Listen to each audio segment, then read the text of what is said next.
Hello and welcome to my channel, I Win to Lose Gaming. The brand new version 3.6 Abyss 12 has dropped, and at least one of these chambers is an absolute doozy. So in today's video, I'm going to show you guys the 4-star only run that I did, and if time permits, I'm actually going to do a quick speed run as well, and hopefully this will help you with some of your strategies for completing this Abyss 12.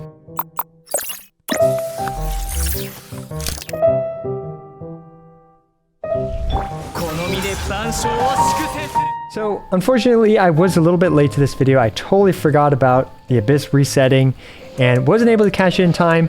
But with that being said, I did manage to actually get a couple of teams set up, which were able to reasonably handle this Abyss 12. Really quick, it's time to celebrate a huge monumental milestone in mobile gaming history with today's sponsor, the GOAT anniversary for Summoner's War. That's right, Summoner's War is celebrating their 9th anniversary. There have been legendary players playing Summoner's War for longer than it takes some people to get their doctorates and postdoc degrees. Summoned from a huge variety of different monsters, all with their unique abilities to destroy your enemies. Customize your own team of monsters to fit your playstyle, and you can even battle your friends to prove that you're the mightiest summoner. Summoner's War is free to play with tons of events, tons of free in-game currency, and tons of ways for free-to-plays to progress.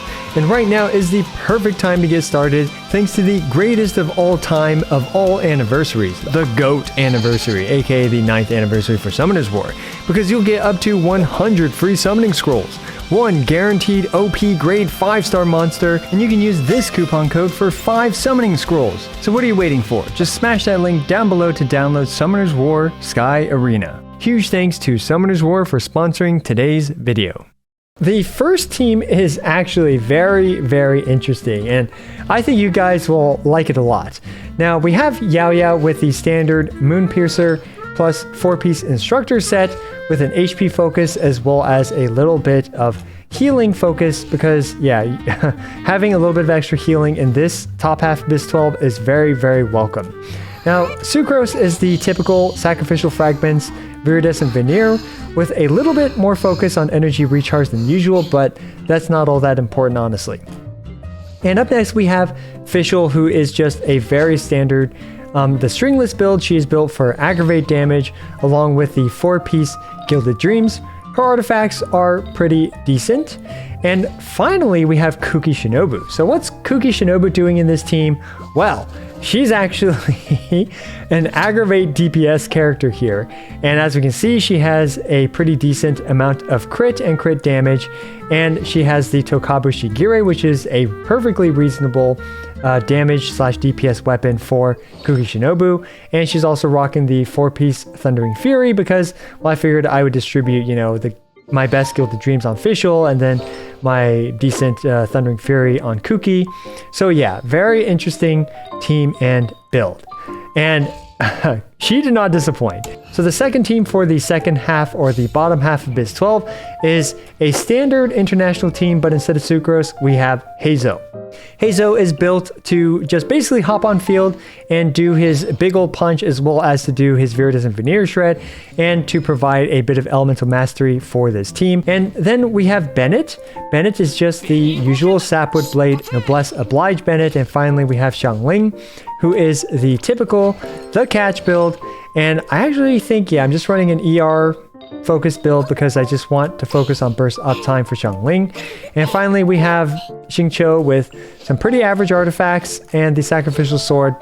And yeah, so these are the 2 4-star only teams that I have for us in this Abyss 12.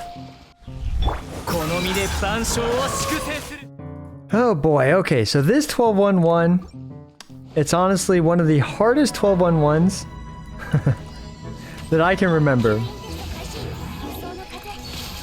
And we're just gonna go for a lot of aggravate damage here and heavily rely on Fischl's Oz damage as well. Oz is absolutely one of the MVPs of pretty much any team nowadays. Such a good little boy, bird boy of ours. And we managed to clear that one in a reasonable 30 seconds. Not perfect, but I think it's acceptable, and we can kind of keep going with our run here. So we're going to use that. Actually, that was not the right order of operations to do stuff.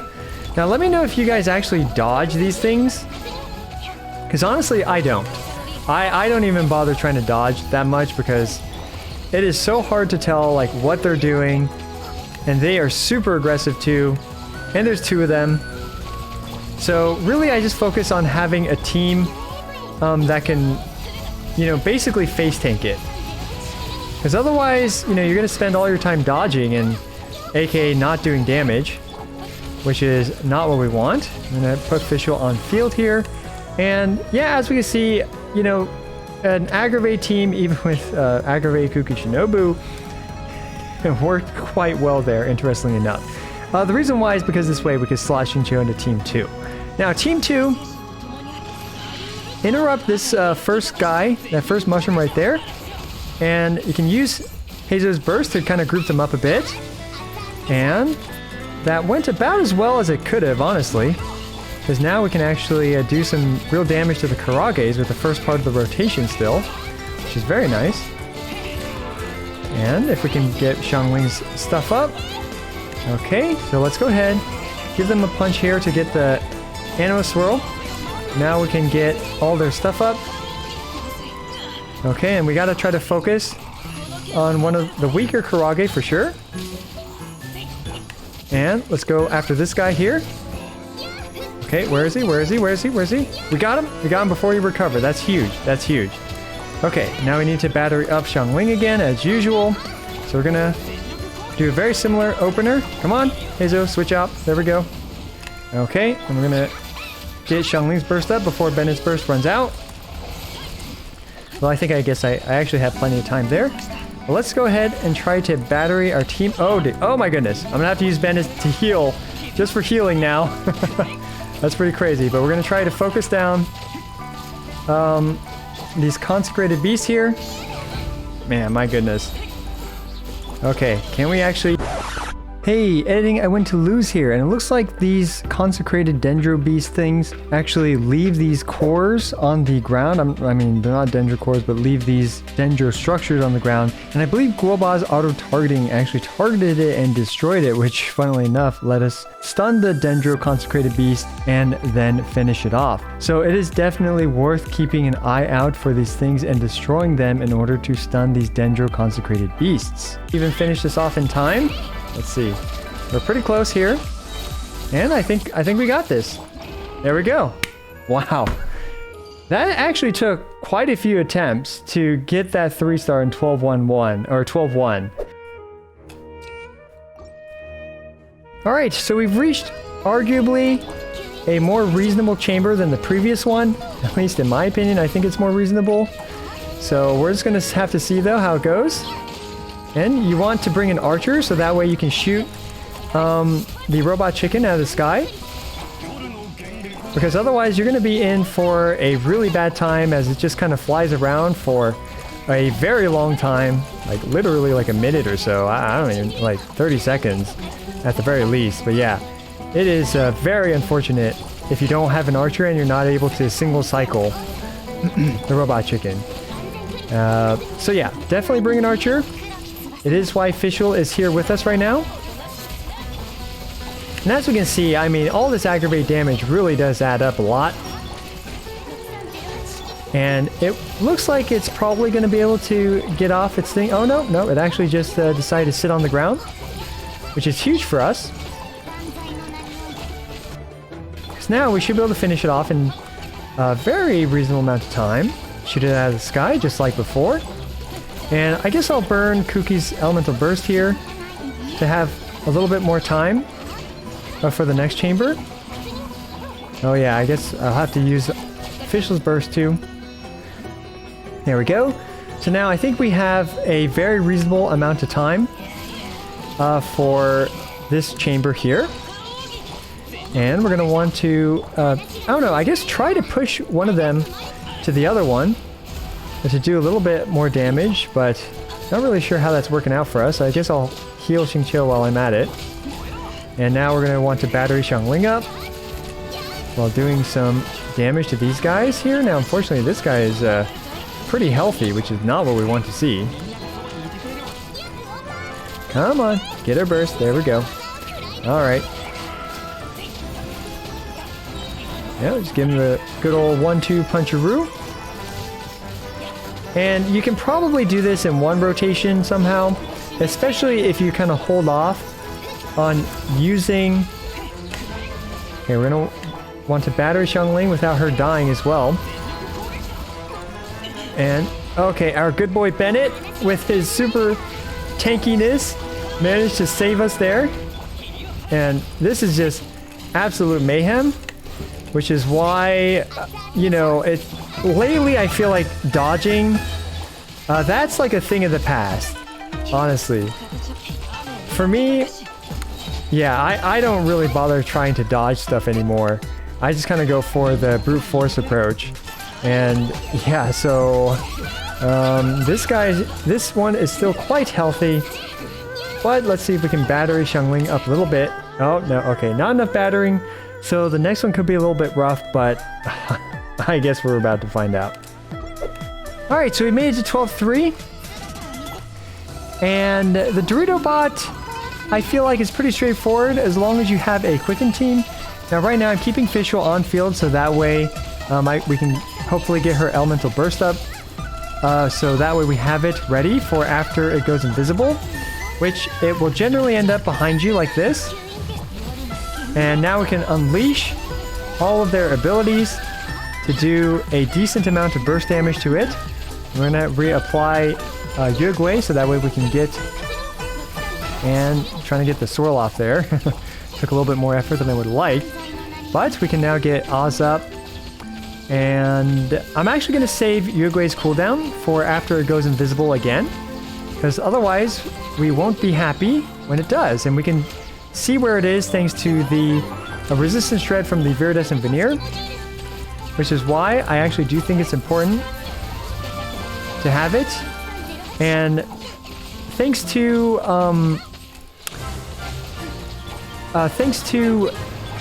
the Viridescent Veneer and stuff, as well as obviously having Yao Yao, we are able to knock it out of its invisible state very easily. Okay, so this next one is admittingly a little bit dangerous with the triple Magukenkis. They have actually been making more dangerous things for us to deal with, which is kind of a nice change in my opinion. And we're gonna go for... Okay, oh my goodness, he almost died there, which would not be good for us. We need to also heal Bennett up a bit. Come on, Bennett, Bennett, heal up, heal up.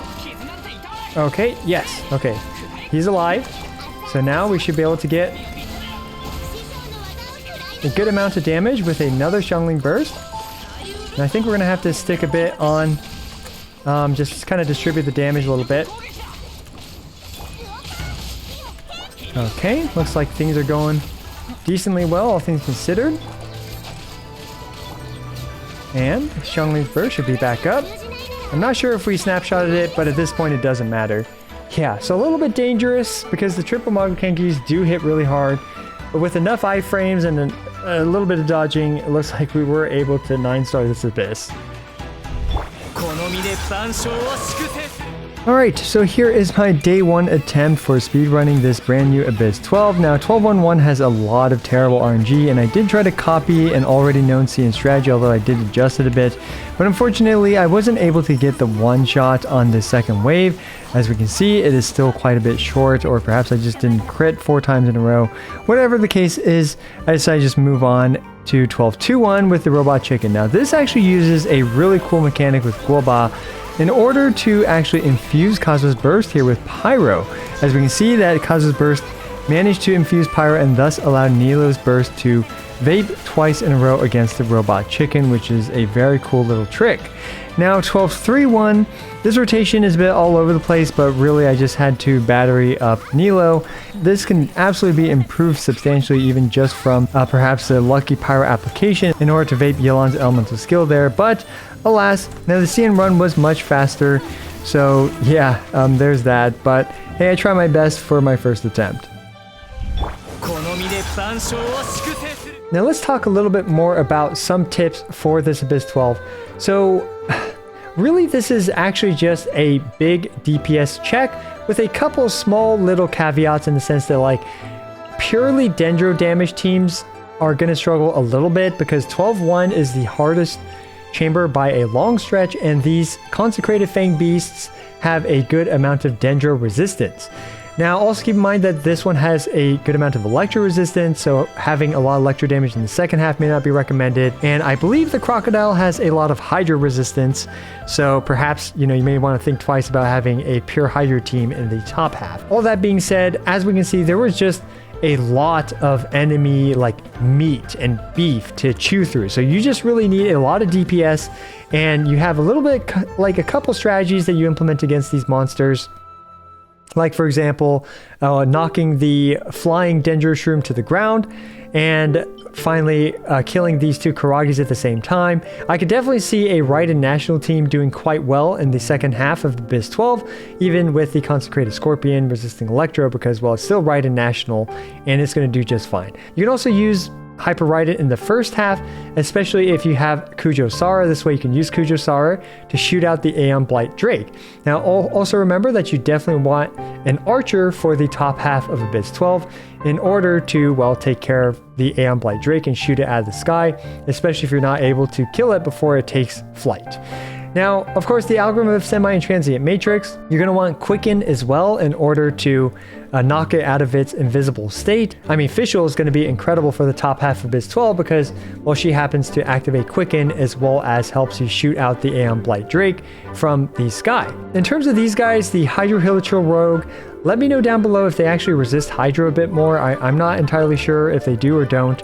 But as we can see, I don't really feel like they were that threatening. They just threw a bunch of bubbles at the beginning, which you can very easily just move around to dodge. And it took them a little bit of time to actually do their scythe attack to finally group up. And as we saw the two Pokemon trainers, the two like female ones, the newer ones, they spawned very, very far from each other. So I just, got close to one of them, and these two guys will bum rush you, and you can kill 3 out of 4, as well as kill her Pokemon, and then go off and finish her in the after that. So triple Kenkis, you guys probably know there is a very small chance for the Cryo one to stay in place and just do a 3/ attack, which will group them. But honestly, if you're able to 3-star Abyss 12-1, the DPS check for 12-3 is not nearly as insane as it is for this one. So you're probably not going to have too big of an issue. But survivability is a bit of an issue against the triple Kenkis, since they are definitely very, very dangerous. And as we can see, survivability is actually just an issue in this Abyss 12, because these consecrated beasts do a ton of damage. 4 Pokemon, or these 3 Pokemon trainers plus her is absolutely crazy. Like they just went bananas on you, and they also have a cryo prison too. So do keep survivability in mind. I think Zhongli can do excellently well in the second half of Abyss 12, although you might struggle a bit in the DPS check for 12-1 too.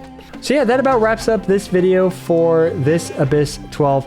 I think 12-1 is perhaps one of the hardest chambers we have dealt with in a long time.